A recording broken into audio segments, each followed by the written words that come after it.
ईस्वी सन 2025 का शुभारंभ कल हुआ है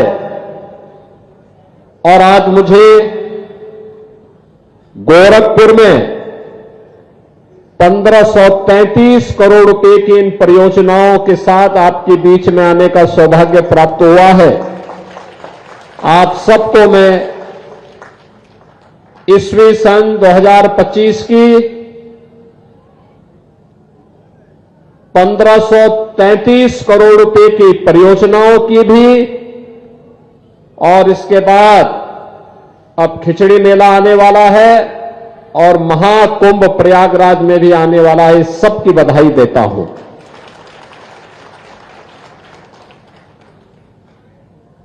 यहां पे भी कृषि मंत्री जी ने जो बताया,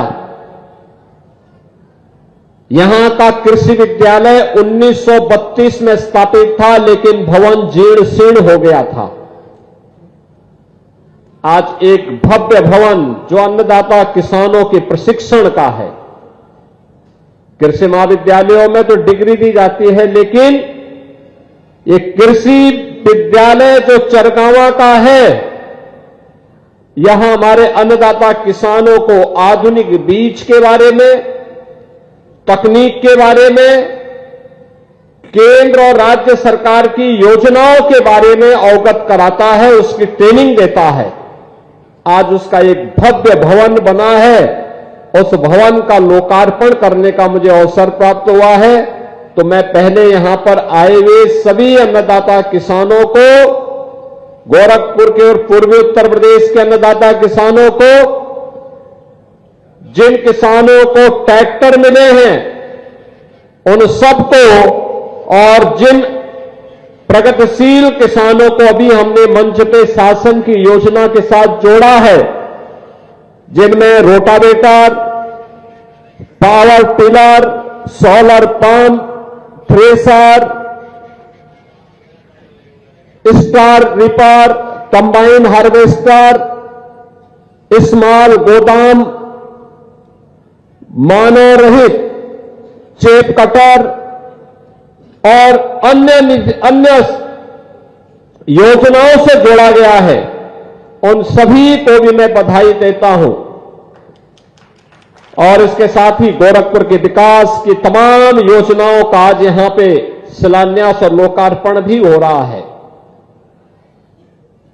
शिलान्यास और लोकार्पण के क्रम में यहां पे आज जिन योजनाओं का लोकार्पण का कार्यक्रम यहां पे किया जा रहा है, नौसर से कालेसर तक जो तटबंध है राप्ती नदी का, उसके सुदृढ़ीकरण का, बोल्डर से पिचिंग का कार्य हुआ है।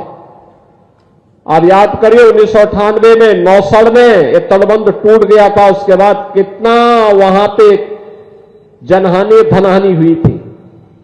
अब बोल्डर से पिचिंग हो गया, उसको सुदृढ़ कर दिया गया है। आप सोचिए 1998 के बाद 2023-24 में काम पूरा हो पा रहा है।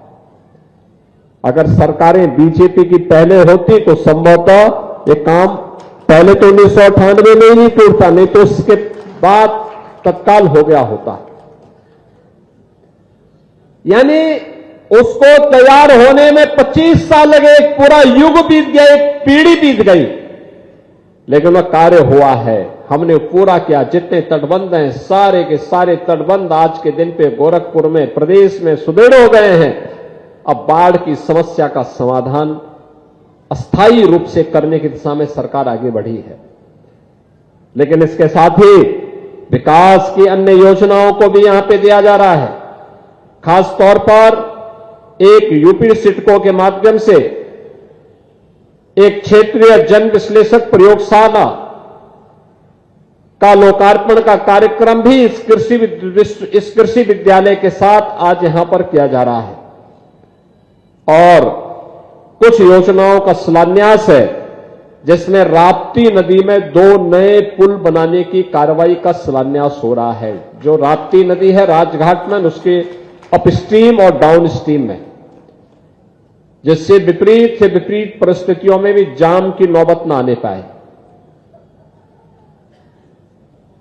गोरखपुर से पिपराइच का मार्ग अभी सिंगल मार्ग नहीं होगा, डबल भी नहीं होगा, अभी 4 लेन की कनेक्टिविटी पिपराइच सिटी के साथ सीधे जुड़ जाएगा। यानी आप मान के चलिए, अब तक पिपराइच जाने में 20 मिनट लगते थे, अब जब ये मार्ग बन जाएगा तो कुल 7 मिनट में गोरखपुर असुरन चौराहे से पिपराइच में आप पहुंच जाएंगे। केवल 7 मिनट लगेंगे, 7 से 8 मिनट। कितना आसान हो जाएगा, विकास होगा। तमाम लोग जमीन खरीद लिए होंगे अभी से। विकास इसी रूप में आगे बढ़ता है। और बहुत सारे लोग भट्टे भी लगा रहे होंगे, ईंट बिके, क्योंकि जब ईंट तभी बिकेंगे जब विकास कार्य होगा। हाँ, महेंद्रपाल सिंह के तो भाई 5 भट्टे तो हैं। विकास के लिए आवश्यक है। ऐसे ही 4 फाटक से लेकर के वहां पे तो फ्लाईओवर बनी गया है, और सुरन तक का मार्ग ये भी 4 लेन का हो जाएगा। इसका पैसा भी दिया जा रहा है।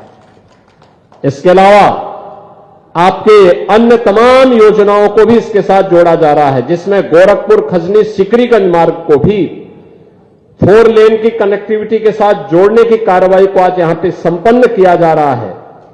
और अन्य तमाम विकास की योजनाएं हैं गोरखपुर की, जिन्हें आज इन कार्यक्रमों के साथ जोड़ करके गोरखपुर के विकास की योजनाओं को आगे बढ़ाने का कार्य किया जा रहा है।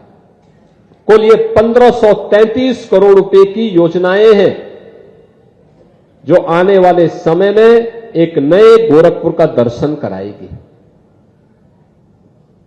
याद करिए, एक समय जब समाजवादी पार्टी की सरकार थी,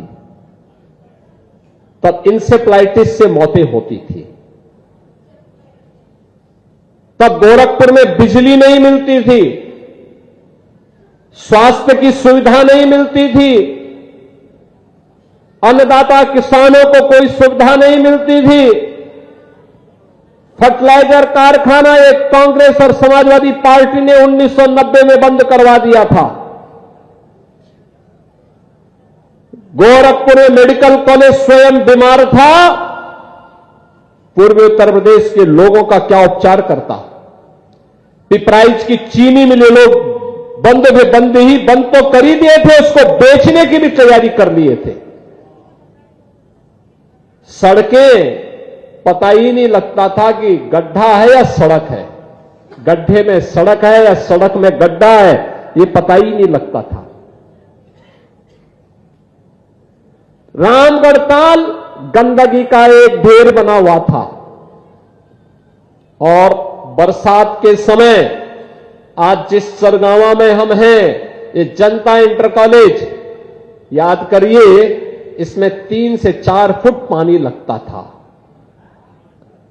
आज देखिए रामगढ़ ताल पर्यटन का एक नया केंद्र बन गया है।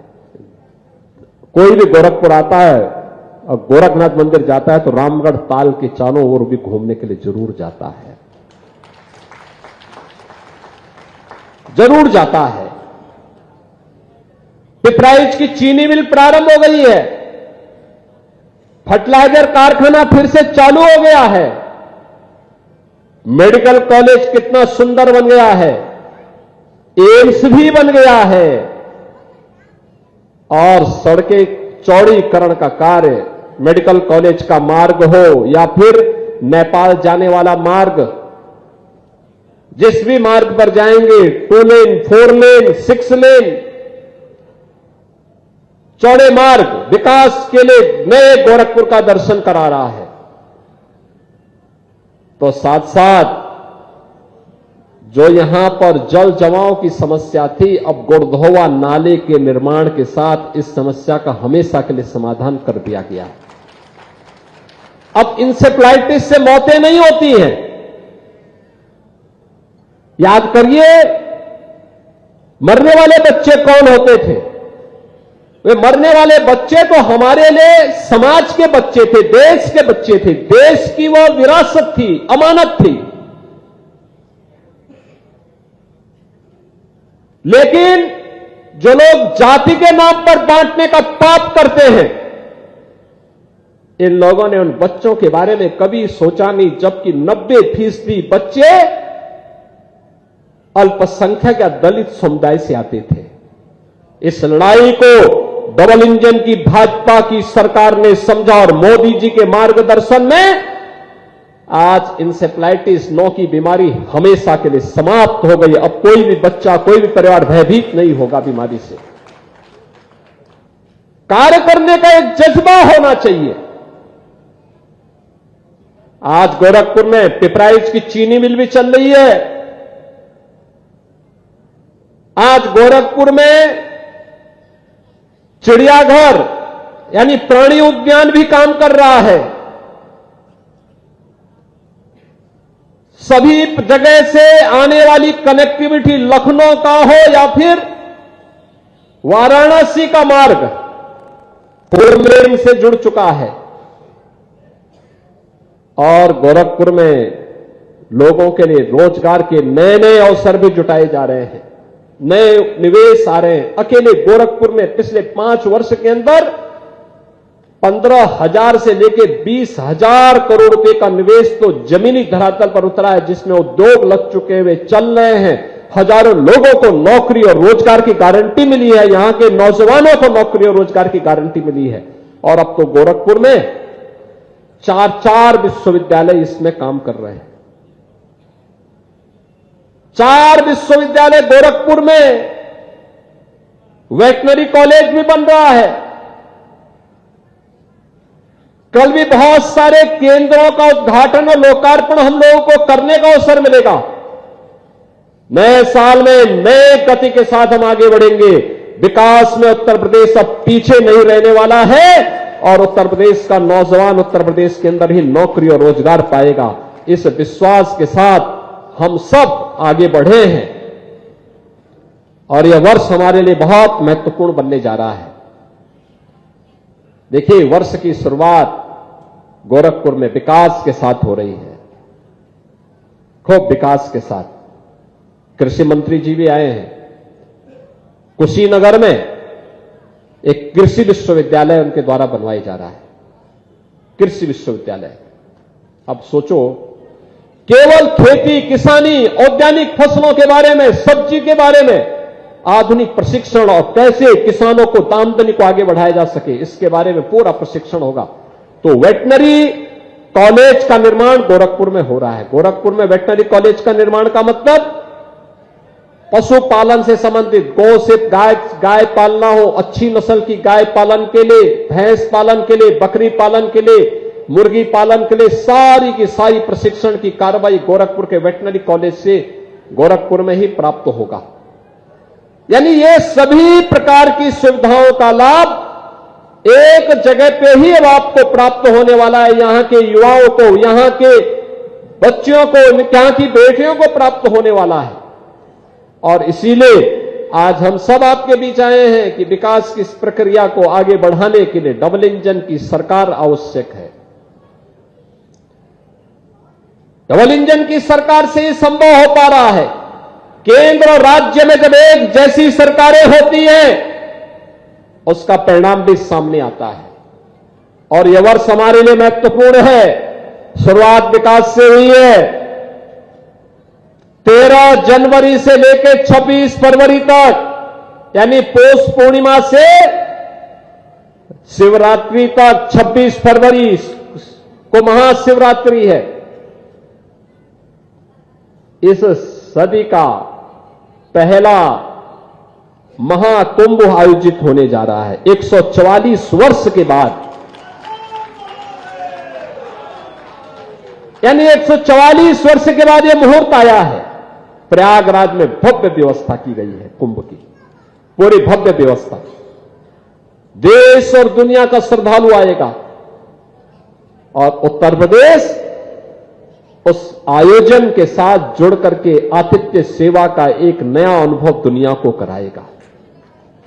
महाकुंभ का आयोजन देखो, गत वर्ष अयोध्या में 500 वर्षों के बाद रामलला विराजमान हुए और इस वर्ष महाकुंभ का आयोजन।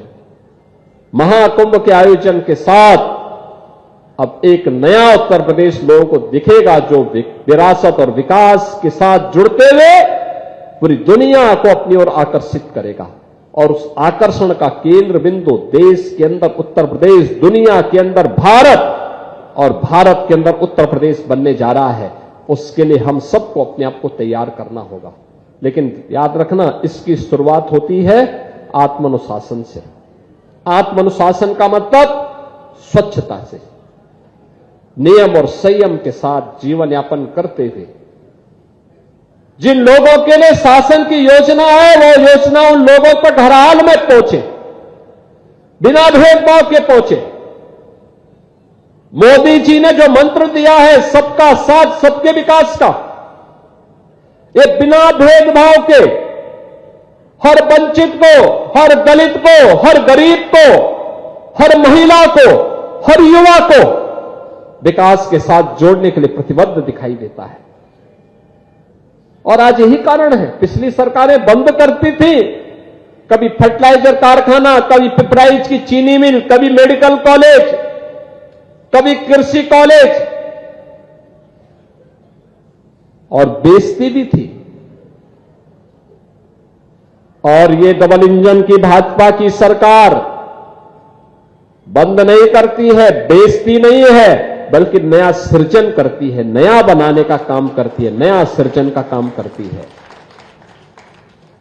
बनाती है, एक माहौल बनाती है, नया निर्माण करती है। उनके समय में रामगढ़ ताल के किनारे अपराध होते थे, आज वो पर्यटन का एक सुंदर केंद्र बिंदु बना हुआ है। देश और दुनिया अति आकर्षित होती है, नई नई चीजें आ रही हैं। आधुनिक भारत के आधुनिक उत्तर प्रदेश में आधुनिक गोरखपुर कहां पर है, यह आज देखने को मिल रहा है। आने वाले समय में बहुत अच्छे ढंग से प्राप्त होगा। और आज इसी दृष्टि से हम सब यहां पर आए हैं। ये जो कृषि विद्यालय बना है नया, चलता पहले से था, लेकिन इसमें अब जो नया भवन बना है, नए फर्नीचर लगे हैं, नए क्लासरूम बने हैं, डेमोस्ट्रेशन के रूम बने हुए हैं, कंप्यूटर लैब्स बनी हुई हैं, ये नए तरीके से किसानों को प्रशिक्षण देने का एक माध्यम बनेगा, नई सुविधाएं उपलब्ध कराने में योगदान देगा, नए तौर तरीकों के साथ किसानों को जोड़ने का एक माध्यम बनेगा। और उस नए तौर तरीके के साथ जोड़ने के लिए जहां एक कृषि विद्यालय सहायक होगा, आने वाले समय में पूर्वी उत्तर प्रदेश के हमारे स्नातकों को, जो भी कृषि में स्नातक और प्रस्नातक करना चाहते हैं, उन युवाओं के लिए कुशीनगर में ही विश्वविद्यालय भी होगा। विश्वविद्यालय, कुशीनगर में विश्वविद्यालय का मतलब यहां के बच्चों को प्रदेश के अंदर, देश के अंदर अन्यत्र नहीं जाना पड़ेगा। अत्याधुनिक कृषि, बल्कि अगले सत्र में ही हम इस कार्रवाई को आगे बढ़ाने जा रहे हैं। वेटनरी कॉलेज में भी इस प्रक्रिया को आगे बढ़ाने जा रहे हैं। कार्य युद्ध स्तर पर आगे बढ़ चुका है। तो जिस कार्य के लिए पहले बाहर जाना होता था, वो सुविधा अब यहीं पे प्राप्त हो रही है। इस अवसर पर मैं इस नए वर्ष की शुरुआत विकास के साथ, अपनी सदियों की विरासत की परंपरा महाकुंभ के साथ, खिचड़ी मेले के साथ हम सबको जोड़ने का अवसर प्राप्त हो रहा है। मैं इस अवसर पर गोरखपुर वासियों को, सभी अन्नदाता किसानों को, प्रगतिशील किसानों को, सबको मैं बधाई देता हूं और विश्वास व्यक्त करता हूं कि विकास और विरासत की इस यात्रा में हम निरंतर अपना आशीर्वाद डबल इंजन की सरकार के साथ बनाते रहेंगे। आप सबके प्रति मेरी मंगलमय शुभकामनाएं हैं। धन्यवाद। जय हिंद।